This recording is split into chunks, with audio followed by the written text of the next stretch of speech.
প্রিয় দর্শক, চ্যানেল তোলপাড় এর বিশেষ অনুষ্ঠান তোলপাড় সংলাপে আপনাদেরকে স্বাগত জানাচ্ছি আমি আকিব শিকদার। আজ আমাদের স্টুডিওতে একজন রাজনৈতিক নেতাকে অতিথি করে নিয়ে এসেছি আপনাদের সাথে কথা বলার জন্য। আজ আমাদের স্টুডিওতে যিনি এসেছেন তিনি সাবেক ঢাকা বিভাগীয় স্পেশাল জজ, তিনি সহসভাপতি কিশোরগঞ্জ জেলা বিএনপি। তার নাম বীর মুক্তিযোদ্ধা রেজাউল করিম খান চুন্নু। আজ আমরা তার সাথে কথা বলবো। দর্শক আমাদের সাথে থাকুন। আপনাকে স্বাগত জানাচ্ছি। আকিব, ভালো আছি আলহামদুলিল্লাহ, আল্লাহ ভালো রেখেছেন। আজকে আমাকে এই তোলপাড় থেকে এখানে আসার জন্য দাওয়াত করায় আমি কৃতজ্ঞতা প্রকাশ করছি। সাংবাদিকতা সর্বোচ্চ পেশা, মানুষের কল্যাণে কাজ করে। আপনি একজন তরুণ সাংবাদিক, জনকল্যাণে কাজ করছেন, আমাকে এখানে ডেকেছেন দুই কথা শোনার জন্য। এর জন্য তোলপাড়কেও ধন্যবাদ জানাচ্ছি। যারা শুনছেন এই অনুষ্ঠানটি তাদের সকলকেই আমি ধন্যবাদ জানাই, সালাম জানাই, কৃতজ্ঞতা জানাই। আপনি বাংলাদেশের একজন সিনিয়র জেলা দায়রা জজ ছিলেন এবং একজন বিচারপতি হবেন এরকম সম্ভাবনা ছিল। 2021 সাল পর্যন্ত আপনি চাকরিতে নিয়োজিত থাকতে পারতেন, কিন্তু স্বেচ্ছায় 2006 সালে সেই লোভনীয় চমৎকার চাকরিটা ছেড়ে দিয়ে রাজনীতিতে চলে আসলেন। কেন চলে আসলেন একটু যদি আমাদেরকে বলেন। অনেক লম্বা কথা, তারপর বলতেই হবে। 2006 সালে আমি বিএনপি সরকারের অধীনে বিচারকের দায়িত্ব পালন করতাম। আওয়ামী লীগ তখন বিরোধী দল। আচ্ছা। সমগ্র দেশে আওয়ামী লীগ গণতান্ত্রিক প্রক্রিয়ার বাইরে গিয়ে তাণ্ডব চালায়। আচ্ছা। মানুষ দিশেহারা হয়ে যায়। আমি ভেবেছি যে এই দিশেহারা অবস্থার জাতিকে অন্তত আমার এলাকার মানুষদেরকে যদি একটু স্বস্তি দিতে পারি, শান্তি দিতে পারি, তাহলে আমার জীবনের বাকি সময়টুকু জনকল্যাণকর হিতকর কাজ করেই আমার মনের সমস্ত জ্বালা পূরণ করতে চাই। এটা হচ্ছে আমার প্রথম বিবেচনাবোধ। দ্বিতীয় হচ্ছে যে আমি বিচারক হিসাবে, বিচারপতি হিসাবে যদি 2021 সাল পর্যন্ত বিচারকের দায়িত্বে থাকতাম, তাহলে খুব জোর 200-250 মানুষের জন্য কল্যাণকর কাজ করতে পারতাম। কিন্তু আমার মনে দানা বাঁধে যখন দেখেছি যে মানুষ রাজনীতিবিদদের কাছে দিশেহারা হয়ে গেছে। আমার কিশোরগঞ্জবাসীর জন্য কেউ স্বাধীনতার পর থেকে এ যাবৎ কিছুই করতে পারে নাই। তখন সিদ্ধান্ত নিয়েছি, যেখানে আমার নারীপুতা, যেখানে আমার জন্মস্থান, সেই মানুষের জন্য বাকিটা জীবন আমি নিবেদিত করব, যাতে তাদের কল্যাণকর কাজ করা যায়। এই জন্যই আমার রাজনীতিতে আসা। এবং আপনি যখন চাকরি ছেড়ে রাজনীতিতে চলে আসলেন, সেই 2007 সালে আপনি বিএনপির পক্ষ থেকে ধানের শীষ প্রতীকে মনোনীত হয়েছিলেন এবং নির্বাচনে অংশগ্রহণ করবেন বা করেছিলেন, কিন্তু রাজনৈতিক একটা অস্থিরতার জন্য নির্বাচনটা ভালোভাবে হয়নি। সেই দুঃখের গল্পটা আমাদেরকে একটু শোনান। দেখুন, প্রতিটা মানুষেরই অন্তরে একটা রাজনীতির দোলা কাজ করে। আপনি দেখবেন চাষস্থলে বসে অশিক্ষিত অনেক লোক দেশের রাজনীতি নিয়ে আলোচনা করে। আমি সারা জীবন রাজনীতির অনুসারী ছিলাম। ছাত্র জীবন থেকে আমি রাজনীতি করতাম। আমি যখন স্কুলে পড়ি তখন থেকে রাজনীতি করি, যখন কলেজে পড়ি কলেজ থেকে রাজনীতি করি, বিশ্ববিদ্যালয়ে পড়ি তখনও রাজনীতি করি, এবং সেটা ছিল ছাত্র রাজনীতি। আমি জাতীয়তাবাদী দলের অঙ্গ সংগঠন জাতীয়তাবাদী ছাত্র দলের একজন আহ্বায়ক কমিটি, প্রথম আহ্বায়ক কমিটির প্রতিষ্ঠাতা 28 নম্বর সদস্য। সেই থেকে আমি এই দলকে প্রতিষ্ঠা করেছি, এবং শুধু ছাত্র দল নয়, মূল দল গঠনের প্রেক্ষাপটেও আমি 1981 সাল পর্যন্ত মাঠে থেকে কাজ করেছি।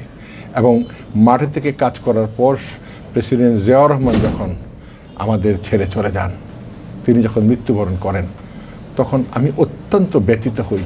ভীষণ কষ্টে পড়ে যাই। আমি বাধ্য হয়ে সরকারি চাকরিতে যোগদান করি, বিসিএস পাস করেছি এবং আমি একজন জজের দায়িত্ব পালন করেছি। দীর্ঘ সময় আমি জজের দায়িত্ব পালন করেছি। একটি কথা আগেই বলেছি, এখনো বলছি, যে রাজনীতি করে তার মনে সবসময় একটা রাজনৈতিক কর্মকাণ্ড দোলা দেয়। আপনি প্রথমেই বলেছেন আমি একজন বীর মুক্তিযোদ্ধা। আপনাকে বলতেই হয় আমি বীর মুক্তিযোদ্ধা হিসাবেই আমি কিশোরগঞ্জ জেলার আমি জেলা কমান্ডারের দায়িত্ব পালন করেছিলাম 1977-78 সাল পর্যন্ত। তারপরে মুক্তিযোদ্ধা ছিলাম বলেই আমি কেন্দ্রীয় কমান্ড কাউন্সিলের মুক্তিযোদ্ধা সংসদের ভাইস চেয়ারম্যানের দায়িত্ব পালন করেছি চাকরিরত অবস্থায়, কারণ সেটা একটা অরাজনৈতিক সংগঠন। আপনি শুনলে আরও আনন্দিত হবেন, আমি বিচারকদের association, Bangladesh judicial service association, এর প্রতিটি সদস্য দ্বারা 3 বার এই অ্যাসোসিয়েশনের মহাসচিব নির্বাচিত হয়েছে। আমার এই অ্যাসোসিয়েশনের সভাপতি পদাধিকার বলে ঢাকার জেলা জজ হন, তা না হলে আমি ঢাকার জেলা জজ যদি থাকতাম হয়তো 3 বারই আমি এইটার সভাপতি হতে পারতাম। আমি মহাসচিব হয়েছি সরাসরি ভোটে। বাংলাদেশ নয়, ব্রিটিশ থেকে আজ পর্যন্ত এই বিচার বিভাগের ইতিহাসে কেউ 2 বার নির্বাচিত হতে পারে না মহাসচিব, কিন্তু আমি আমার প্রতিভা বলে আমি 3 বার নির্বাচিত হয়েছি। সুতরাং এটাই আমার রাজনীতি, এবং সেখান থেকে যখন জনকল্যাণের দিকে আমাকে ধাবিত করি, আমি বাধ্য হয়েছি জনগণের রাজনীতির সাথে সম্পৃক্ত হতে। আর আমার দল জাতীয়তাবাদী দল, জিয়াউর রহমানের আদর্শ দল, বেগম খালেদা জিয়ার আদর্শ দল, এখন বর্তমানে বাংলাদেশের অহংকার, তারুণ্যের অহংকার তারেক জিয়ার রাজনৈতিক দল বাংলাদেশ জাতীয়তাবাদী দল, এবং তাদের অনুসারী হিসেবে তাদের এই দলের সমস্ত সিদ্ধান্তকে বাস্তবায়ন করার জন্য আজকে আমি রাজনীতির মাঠে আছি। বাহ, খুবই চমৎকার করে বলেছেন। আপনি সেই ছাত্রবেলা থেকে রাজনীতির সাথে যুক্ত, সেই সময়ের প্রেক্ষাপট এবং এখনের প্রেক্ষাপট, সেই সময়ের পরিবেশ পরিস্থিতি আর এখনের পরিস্থিতি, এই দুটার মাঝে কতটুকু পার্থক্য খুঁজে পান আপনি? আকাশ আর পাতাল। আমরা রাজনীতি করতাম ছাত্রদের কল্যাণের জন্য, দেশের কল্যাণের জন্য, মানুষের কল্যাণের জন্য। ছাত্র হিসাবে কখনো ঘূর্ণাক্ষরেও ভাবি নাই যে রাজনীতি করে অর্থ উপার্জন করা যায়। কিন্তু এখন আমরা কি শুনতে পাই? ছাত্র রাজনীতির নামে সারা দেশে চাঁদাবাজি, সন্ত্রাসী চলছে। রাজনীতির আবরণে কিছু সংখ্যক কথিত নেতা ছাত্র রাজনীতিকে কলঙ্কিত করছে, আর ছাত্ররা এর সুফল থেকে বঞ্চিত হচ্ছে। আজ সমগ্র দেশে ছাত্রদের দাবি আদায়ের জন্য কোনো আন্দোলন নাই। আন্দোলন চলে গেছে একপেশে হয়ে। এই আন্দোলন তারা নিজেদের স্বার্থেই করছে, দুর্নীতি করছে, অর্থ উপার্জন করছে। এটা খুব দুঃখজনক, লজ্জাস্কর। আমি সেদিনকার রাজনীতি আর আজকের রাজনীতির সাথে আকাশ আর পাতাল যে পার্থক্য, সেটাই প্রকাশ করতে চাই। এবং বর্তমান সময়ে এক ধরনের অস্থির পরিস্থিতি কিন্তু চারদিকে লক্ষ্য করছে আমাদের জনগণ। তারা ফেসবুকে ঢুকলে এখানে সেখানে মারামারি হচ্ছে, চাঁদাবাজি হচ্ছে। কেউ কেউ এই চাঁদাবাজি মারামারিকে বিএনপির লোকেরা করছে বলে জানান দিতে চাচ্ছে, কেউ কেউ আবার বলছে যে না, এটা অন্য কারো কাজ। তো আপনার কি মনে হয় এই অস্থির পরিস্থিতির সাথে বিএনপি কতটুকু জড়িত অথবা জড়িত না কিনা? এবং আপনি একটু বলবেন যে কেন্দ্রীয় সকল সিদ্ধান্ত অন্যান্য স্থানীয় নেতারা কতটুকু দায়িত্বের সাথে পালন করছে? দেখুন, প্রথমেই বলেছি বিএনপি জনগণের রাজনৈতিক দল, গণতান্ত্রিক রাজনৈতিক দল, শহীদ জিয়ার আদর্শের রাজনৈতিক দল। বিএনপি সন্ত্রাস করবে, বিএনপি চাঁদাবাজি করবে, বিএনপির নেতারা কেউ খারাপ কাজ করবে, এটা আমি বিশ্বাস করতে পারি না। তবে বিএনপির নামে নিজের স্বার্থ চরিতার্থ করার জন্য আজ অনেকেই মাঠে আছে। তবে আমাদের নেতা দেশনায়ক তারেক রহমানের কানে যখন যায়, যার বিরুদ্ধে যে অভিযোগটি যায়, তিনি কাউকেই ক্ষমা করছেন না। প্রতিটি ওই ধরনের কর্মীকে, কথিত কর্মীকে দল থেকে সাধারণ সদস্য পদ সহ বের করে দিচ্ছেন। এবং তিনি বলেছেন কেন আইন শৃঙ্খলা বাহিনী ওই সকল কথিত ব্যক্তিদেরকে গ্রেপ্তার করছে না এবং আইনের আমলে আনছে না। এতেই তিনি আশ্চর্যান্বিত হয়ে যাচ্ছেন। আমাদের প্রতি তার নির্দেশ হলো, যেই হোক বিএনপির নামে যদি কেউ অপকর্ম করে কাউকে ছাড় দেওয়া যাবে না, আমরাও ছাড় দেব না ইনশাল্লাহ। জনগণের কতটুকু আস্থা আছে বিএনপির উপর? 100% আস্থা আছে। আমি আজকেও একটা বিশাল এলাকা ঘুরে এসেছি, শত শত মানুষের সাথে আমি করমর্দন করেছি, শত মানুষের সামনে আমি বক্তব্য রেখেছি। মানুষ আশান্বিত, সহসা নির্বাচন হবে, সত্য নির্বাচন হবে, মানুষ ভোট দেবে, গণতান্ত্রিক প্রক্রিয়া শুরু হবে। স্বৈরতন্ত্রের পতন হয়েছে, শেখ হাসিনা পালিয়ে গেছে, শেখ হাসিনার লেসপেন্সাররা পালিয়ে গেছে, দুর্নীতি করেছে, কোটি কোটি শত শত লক্ষ কোটি টাকা এই দেশ থেকে পাচার করেছে, এই দেশের মানুষকে নিঃস্ব করে ফেলেছে এই আওয়ামী স্বৈরাচারী সরকার। তাই মানুষ আশা করছে যে একটা গণতান্ত্রিক পরিবেশ সৃষ্টি হবে এবং অচিরেই দেশে একটি নির্বাচন অবাধ, সুষ্ঠু, নিরপেক্ষ নির্বাচন হবে। পেয়েছি, কিন্তু ডেট অনুযায়ী নির্বাচনটা কতটুকু হবে? ডেট বা আমরা মানে জানতে পারছি যে কিছুদিনের মাঝেই হবে। শুভঙ্করের ফাঁকি বলে আমি দেখছি। আমি এটাই জানতে চাচ্ছিলাম, আমি তো দেখছি শুভঙ্করের ফাঁকি। আপনি কি বলতে পারেন আমাদের প্রধান উপদেষ্টা কখনো বলেছে কত তারিখে নির্বাচনটা হবে? না। তিনি যদি কিন্তু হবে হবে না এরকম আচরণ করতেন, জনগণের সাথে তামাশা করতেন। আমি ডক্টর ইউনূস সাহেবকে অত্যন্ত শ্রদ্ধা করি। তিনি আন্তর্জাতিক খ্যাতিসম্পন্ন ব্যক্তি, বাংলাদেশের গর্ব, উনি একজন নোবেল বিজয়ী। তিনি তার বৃহৎ ইজ্জতকে সুরক্ষা করবেন, জনগণের কল্যাণে তিনি কাজ করবেন। তিনি মাহাতিরে মোহাম্মদ দেশ করার জন্য যেরকম কারিগর হয়েছিলেন, তিনি ওরকম কারিগর হিসেবে শুধু এই বর্তমান অন্তর্বর্তীকালীন সরকার নয়, জাতীয়তাবাদী দলের সরকার যদিও গঠিত হয়, এই সরকারের পাশে থেকেও তিনি দেশ গড়ার কাজগুলি করে যাবেন। এবং তিনি যতদিন জীবিত আছে এই দেশের মানুষ তাকে স্মরণ করবে।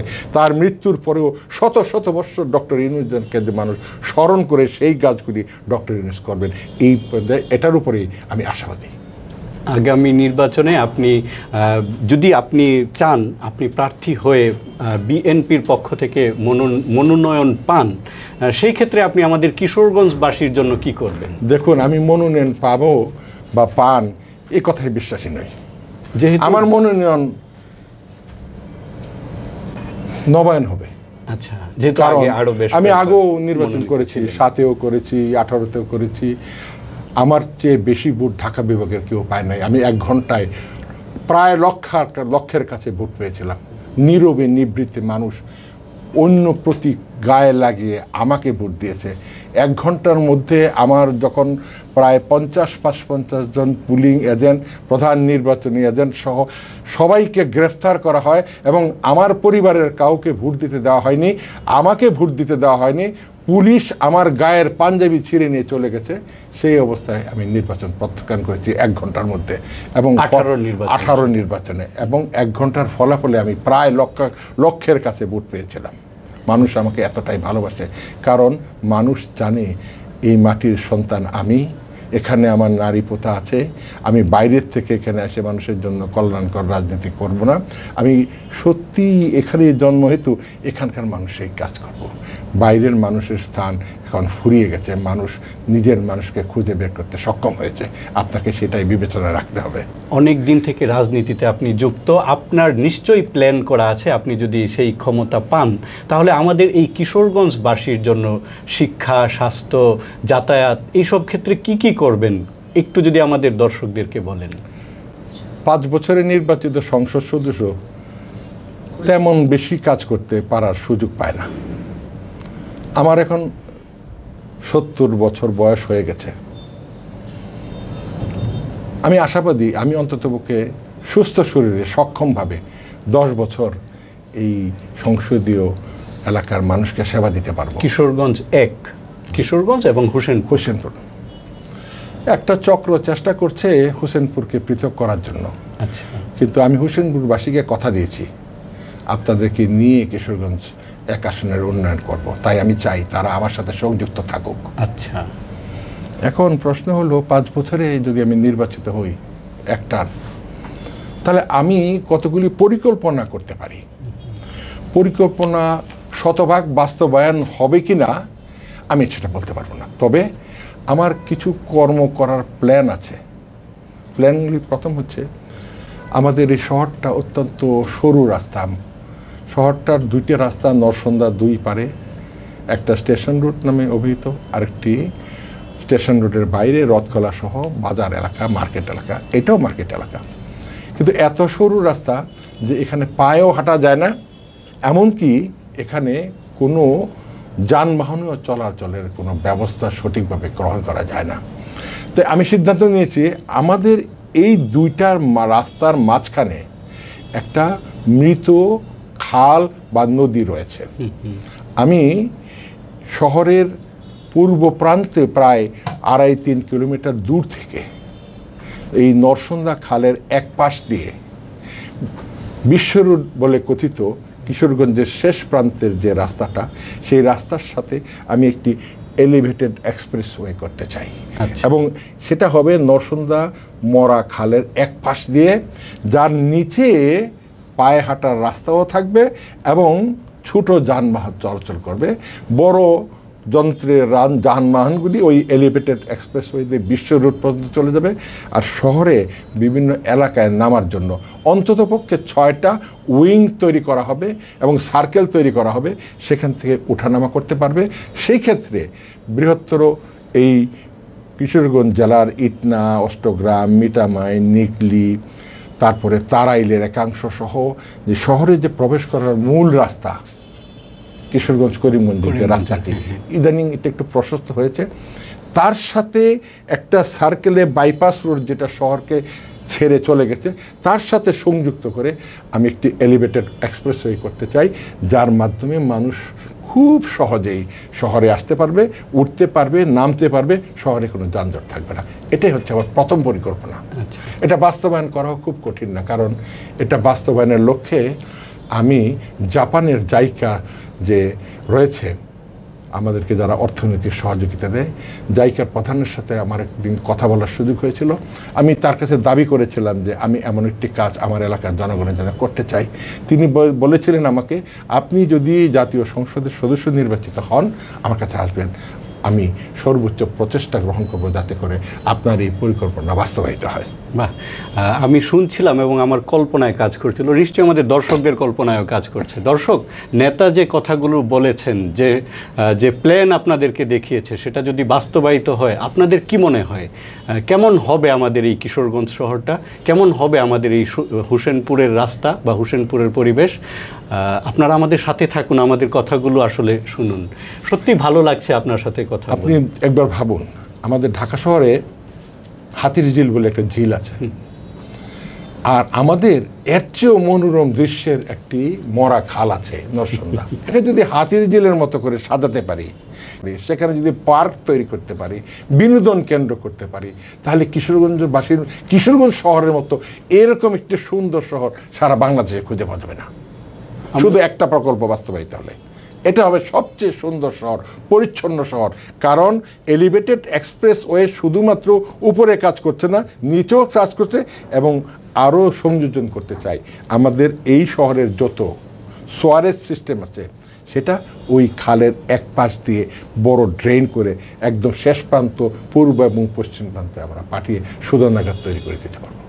বাহ, খুবই চমৎকার পরিকল্পনা আপনার। এই পরিকল্পনা আরেকটা জিনিস হয়ে গেছে এখানে মাঝখানে, এই যে খালটা থাকবে সেটাকে যদি আমি 10টা ভাগে বিভক্ত করে স্লুইস গেট করে, আচ্ছা, আমরা 10টা ইয়ং জেনারেশনকে আমরা তৈরি করে দিয়ে যদি 10টা প্রজেক্ট করে দিতে পারে, আচ্ছা, মৎস্য চাষের জন্য।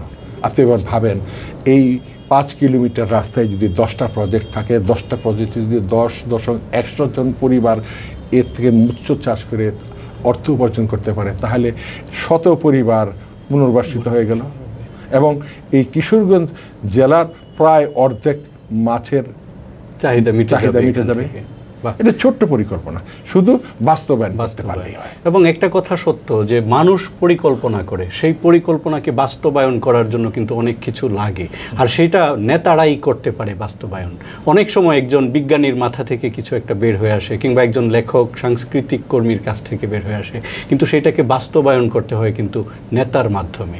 নেতাই পারে সমাজের পরিবর্তন করতে, আর সেই পরিবর্তনটা করার জন্য নেতাই পারবে। আপনারা বড় শেরে বাংলায় কে ফজলুকের কথা ভাবেন, হোসেন শহীদ সরোয়ারদের কথা ভাবেন, আপনি মৌলানা আব্দুল হামিদের কথা ভাবেন, শামসুল হকের কথা ভাবেন, স্যার, এই যে নামগুলো বলছেন, বলা মাত্রই আমাদের মাঝে একজন মহান নেতার ছবি ভেসে উঠছে। এই মহান নেতার ছবি ভেসে ওঠার মতো আমাদের পবিত্র ধর্মগ্রন্থকে তো অস্বীকার করার সুযোগ নাই। আল্লাহ তাআলা পবিত্র কালামে পাকে পরিষ্কারভাবে উল্লেখ করে বলছেন যে কওম তাদের জন্য সৎ, যোগ্য, শিক্ষিত নেতৃত্ব তৈরি করতে পারে না, আমি সেই কওমকে সহযোগিতা করি না। এটা আল্লাহ বলেছেন। আর আল্লাহও বলেছেন আমি উত্তম পরিকল্পনাকারী। মানুষ যে সৎ পরিকল্পনা করবে আল্লাহ তার বরকত দিয়েই উত্তম পরিকল্পনা বাস্তবায়ন করবেন। স্যার, আমার প্রশ্নটা থেমে গিয়েছিল। এই যে মহান নেতাদের নাম আমরা শুনলাম, বর্তমান সময়ে ওই রকম মহান নেতা কি তৈরি হচ্ছে আপনার কি মনে হয়?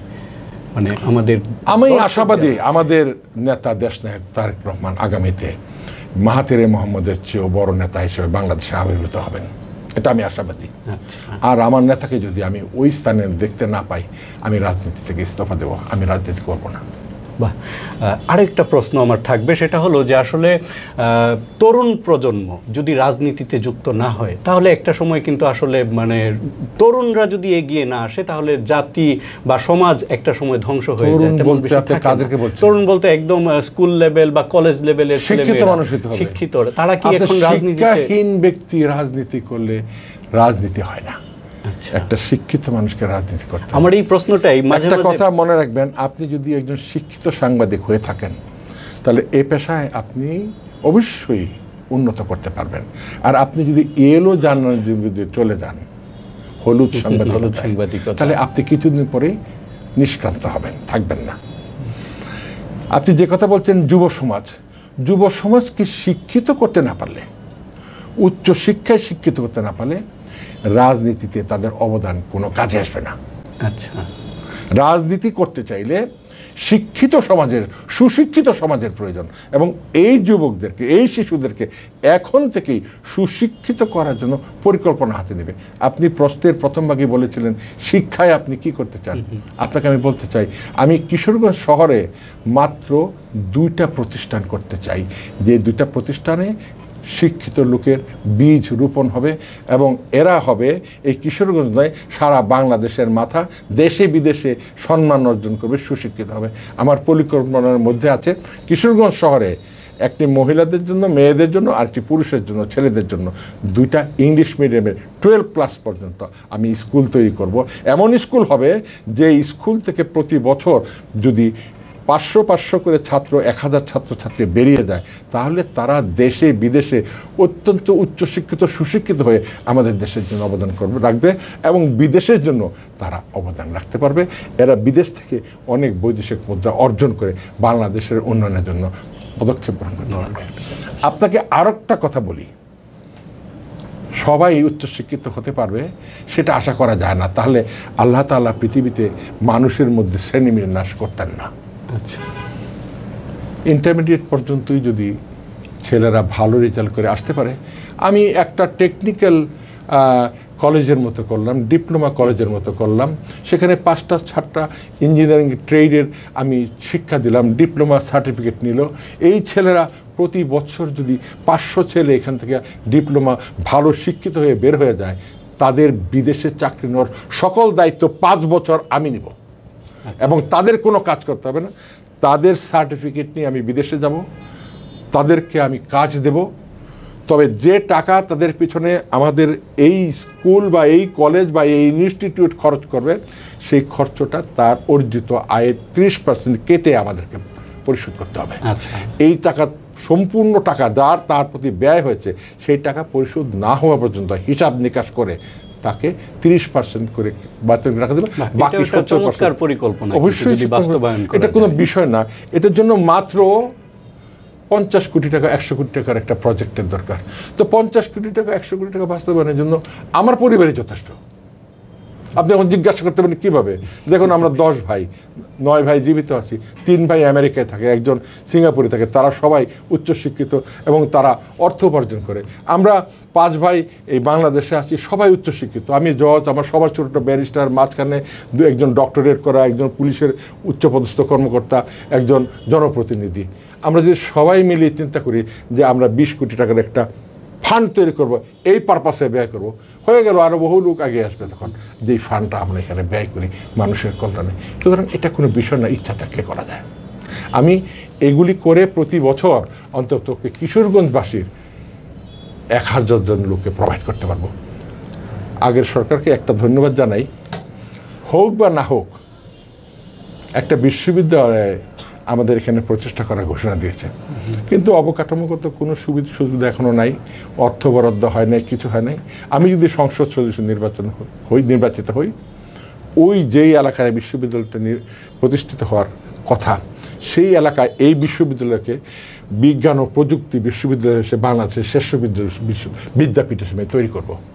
এবং আপনাকে বলে রাখি, প্রায় 100 একর জমির উপরে একটা বিল ছিল, এই বিলটার উপরেই খাস জমিতে এই বিশ্ববিদ্যালয় স্থাপনের পরিকল্পনা হাতে আছে। আমি এই বিলের মাটি কেটে লেক তৈরি করে প্রত্যেকটা প্রশাসনিক ভবন, শিক্ষা ভবন, ছাত্রদের হোস্টেল, প্রত্যেকটার স্থানে স্থানে লেক থাকবে এবং দুই পাশে গাছ দিয়ে মনোরম পরিবেশ তৈরি করবে, বাগান তৈরি করে মনোরম পরিবেশ, অর্থাৎ একটা শক্তিশালী, সুন্দর, সুশিক্ষিত সমাজ তৈরি করার জন্য যে ধরনের বিশ্ববিদ্যালয় তৈরি করা দরকার, আমি সেটা করার জন্য মনোনিবেশ করব। প্লাস আমি যে কলেজে পড়েছি, গুরুদয়াল সরকারি কলেজ, আপনি জানেন এটা নরসন্দার পারে, যদি এই গুরুদয়াল কলেজটার পাশে নরসন্দা খালটাকে যদি মনোরম পরিবেশ তৈরি করা যায়, পার্কটা শুরু করে যায়, আমাদের সুন্দর সুন্দর হোস্টেল তৈরি করতে পারলে এখানেও সুশিক্ষিত ছেলেরা বিনোদন করতে পারবে, এখানে ঘুরতে পারবে, ছোট ছোট সুন্দর সুন্দর রেস্টুরেন্ট থাকবে, বসতে পারবে, শহরের মানুষ আনন্দ করতে পারবে, ফুর্তি করতে পারবে, এগুলি পরিবেশ করা যায়। এই ছোট্ট শিক্ষার জন্য যে ব্যবস্থাগুলি করা, একটা জাতীয় সংসদ সদস্য যদি সৎ হয়, নিষ্ঠাবান হয় এবং কর্মঠ হয় এবং যদি জ্ঞানী হয়, তাহলে করতে পারে। এবং আমি আশাবাদী মহান আল্লাহ আমাকে সেই সুযোগ করে দেবেন। আমরাও সেই প্রত্যাশা করি। আপনি বলেছেন আমাকে স্বাস্থ্য খাতে কি করতে চাই। স্বাস্থ্য খাতে আমাদের কিশোরগঞ্জের মতো একটা জেলা শহরে আমি স্বাস্থ্য খাতের এতগুলি মেডিকেল স্থাপনা আমি বাংলাদেশের খুব কম জলায় দেখছি। কারণ এখানে একটা বেসরকারি মেডিকেল কলেজ রয়েছে শহরে, এখানে আমাদের সৈয়দ নজরুল ইসলাম বাংলাদেশের প্রথম ভারপ্রাপ্ত রাষ্ট্রপতি, তার নামে একটা মেডিকেল কলেজ হয়েছে। আপনি এটাও জানেন যে এই মেডিকেল কলেজটির দক্ষিণ পার্শ্ব দিয়ে একটা বাইপাস রোড চলে গেছে, কিন্তু শহর থেকে ওই মেডিকেল কলেজে যাওয়ার জন্য কোনো রাস্তা নাই, সরু রাস্তা। আমার পরিকল্পনায় এও আছে যে এলিভেটেড এক্সপ্রেস ওয়েটি আমি শহরের মাঝখান দিয়ে করতে চাই, তারই একটি ডানা ওই মেডিকেল কলেজ পর্যন্ত চলে যাবে।